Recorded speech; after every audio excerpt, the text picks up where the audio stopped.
He watched the gauge climb to a pressure that would turn his people to liquid. Sub-Level 9's detention center echoed with the mechanical whine of the 50-atmosphere crush chamber powering up. Inside the viewport, the tiny human child in the pressurized suit pressed her hands against the reinforced glass. Warden Vorek's gelatinous form swelled with bureaucratic finality, a heavy appendage hovering over the primary purge valve. The events about to unfold in this room fracture every known law of cross-species physiology. Pay close attention to the margins of the impossible. 20 short minutes earlier, the half-eaten nutrient ration pack on Zoratha's monitoring console had been perfectly still. It was supposed to be a quiet rotational cycle for a provisional security tech. Just logging minor atmospheric shifts. No anomalies. The corridor of Sub-Level 9 smelled of scorched ozone and sterilized dampness. An old atmospheric pipe overhead leaked condensation, each drop hitting the floor grating with a sharp, rhythmic ping. Zorath, a lower-tier Geltar whose translucent blue membrane was barely thick enough to withstand standard station gravity, monitored the primary feed. He was essentially a civilian granted temporary clearance, authorized only to observe the dials and report deviations. Trespassing was a capital offense under Warden Vorek's absolute jurisdiction. The Warden, a massive specimen of Geltar authority with a thick, hardened outer mantle that shifted colors from slate to bruised purple when agitated, did not tolerate exceptions. The restricted plasma vents were strictly off-limits. The human child, Lily, had wandered past the yellow hazard lines just moments prior. It wasn't an act of deliberate sabotage. She had simply been chasing a rogue maintenance drone, her small, brightly colored pressurized suit squeaking against the metal floor plates. To Zoratha's multifaceted optical sensors, she looked impossibly fragile. An endoskeletal creature. A bizarre evolutionary mistake relying on calcified internal struts rather than a sensible, resilient fluid hydrostatic core. Vorek had intercepted her immediately. Protocol dictated absolute containment. For a Geltar, containment meant the crush chamber. It was a reinforced titanium cylinder originally designed to compress hostile, deep space biomechanical parasites. Subject secured, Vorek burbled, his internal vocal nodes vibrating the ambient air with aggressive low frequencies. He nudged the tiny suited figure inside with an unyielding appendage. The massive 4-ton vault door swung shut. The primary pneumatic locks engaged with a sound like a planetary fault line violently shifting. Zoratha's internal core temperature plummeted. His circulatory fluid churned, forming anxious microbubbles near his optical stalks. The crush chamber was not merely a holding cell. It was an execution block. A mere 5 atmospheres of differential pressure would easily rupture a mature Geltar's outer membrane, boiling their liquid center outward and leaving nothing but a dried, crystalline husk. The human child was barely a fraction of Vorek's mass. Through the thick, reinforced viewport, Lily did not weep. She simply placed her small, gloved hands against the glass, her dark eyes wide and searching. Warden, Zorath signaled, his membrane flushing a pale, submissive green. The internal pressure is already equalizing at 2 atmospheres. The subject's biological housing. Protocol is protocol, technician, Vorek replied, his mass settling into the command cradle. The human delegation must learn that our boundaries are absolute. Then, the main blast doors of Sub-Level 9 parted. Marcus Reed stepped onto the deck. He was a cargo hauler by trade. Zorath pulled up the registry data instantly, his tendrils flying across the console interface. 40 rotational cycles old. Heavily scarred arms exposed beneath a grease-stained tunic. No weapons detected. No armor. Just a bipedal mammalian organism entering a high-security Geltar stronghold. Zorath braced for the typical human response. He expected the man to negotiate. He expected loud, chaotic vocalizations, erratic arm waving, or perhaps a futile display of aggression against the heavily armed security drones flanking the room. Marcus did none of those things. He didn't scream. He didn't beg. He didn't even look at Warden Vorek. A low hum. Then nothing. The human simply walked. His boots struck the deck plating with a terrifying, measured rhythm. Each step was a masterclass in kinetic conservation. His eyes, completely devoid of the white scarab panic Zorath had documented in other humans, were locked entirely on the crushed chamber viewport. On his daughter. "Halt," Vorek commanded, his purple mantle flaring outward in a localized threat display. "You are entering a restricted judicial zone." Marcus ignored the Warden. He closed the distance to the chamber in exactly 14 strides. The gauge on Zoratha's console ticked upward. 3 atmospheres. It was rated for 50 atmospheres, meaning, no, the physics didn't matter anymore. He was already pulling at the seal. Marcus reached the 4-ton vault door. The metal was cold, ribbed with high-tensile locking bars that seated deep into the surrounding bulkhead. He placed his bare hands flat against the central hydraulic seam. Zoratha's internal fluid locked in absolute stasis.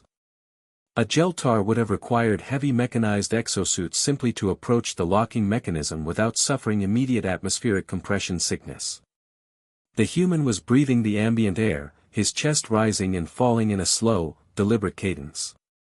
The pressure gauge hit 4 atmospheres. The air inside the chamber was growing dense, shimmering slightly with the artificial gravity load. Marcus traced the edge of the pneumatic lock. His heavily scarred forearms tightened, the muscular bands beneath his skin shifting like dormant cables waking up to a sudden power surge. He wasn't looking for a release code. He wasn't searching for a digital override. He was looking for leverage. Marcus reached down to his heavy utility belt. He withdrew a massive cargo hauler's wrench, a tool forged from solid station-grade titanium meant for tightening reactor coils. He jammed the thick metal handle straight into the primary hydraulic seal of the crushed chamber. The corridor was deathly quiet except for the machinery.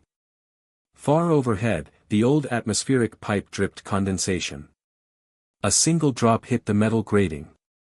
Ping! Marcus threw his entire upper body weight against the makeshift lever. The vault door groaned, a terrible, low-frequency sound that vibrated right through Zoratha's gelatinous feet. Inside the chamber, the automated pressure gauge climbed past 10 atmospheres. The artificial gravity field was already distorting the air around the small child. Zorath watched his monitoring console frantically, expecting the heavy pneumatic locks to disengage under the manual override. Instead, the thick titanium wrench simply bent in half. It deformed like soft clay under the immense differential pressure of the chamber and clattered uselessly to the deck. The locking pins had not shifted a single millimeter. Marcus did not hesitate. He did not step back to re-evaluate the tactical situation. He jammed his thick, bare fingers directly into the microscopic gap between the outer frame and the door. The structural integrity of the Geltar locking mechanism was designed to withstand orbital drop impacts and deep space depressurization events, yet it was currently failing against the raw, unfiltered adrenaline and dense biological framework of a single human father whose offspring was crying. Zorath stared at his biometric scanners in pure, unadulterated horror. The readouts cascading across his screen made absolutely no logical sense. The human's heart rate was accelerating to a catastrophic rhythm, pumping blood through his vascular system with enough force to burst normal synthetic tubing. Zorath was watching a bipedal mammalian organism endure kinetic forces that should have pulverized any known biological entity in the quadrant. The titanium should have held. It should have, but human bone is a dense calcium matrix, not a hollow rigid lattice. The pressure gauge ticked relentlessly upward, hitting 15 atmospheres. The air inside the glass viewport was growing visibly thick. Warden Vorek's massive mantle shifted to a chaotic, terrified shade of sickly gray. The Geltar leader frantically dragged his appendages across the command console, desperately trying to engage the automated defense turrets, but his limbs were trembling too violently to input the proper authorization codes. Marcus planted his heavy work boots against the lower bulkhead. The seams of his grease-stained tunic ripped open across his shoulders. He exhaled a single, ragged breath that sounded like an engine venting exhaust. Then, he pulled. The metal tore. The sound was absolute, deafening devastation. It was the shriek of industrial steel yielding to an unstoppable, primitive biological force.